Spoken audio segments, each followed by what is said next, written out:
School van અને auto rickshaw ચાલકોની હડતાલ સમેટાઈ. RTO વિભાગના અધિકારીઓ સાથે મળેલી બેઠક બાદ સુખદ અંત.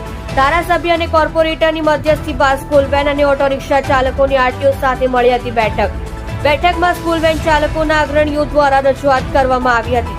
આરટીઓ તરફથી સકારાત્મક વલણ રાખતા હડતાળ સમેટાઈ. વાલીઓએ રાહતનો શ્વાસ લીધો. તમે જોઈ રહ્યા છો સત્યને સાથ આપનાર સત્ય સમ્રાટ ન્યૂઝ ચેનલ તંત્રી શ્રી નિલેશભાઈ પાટીલની સાથે.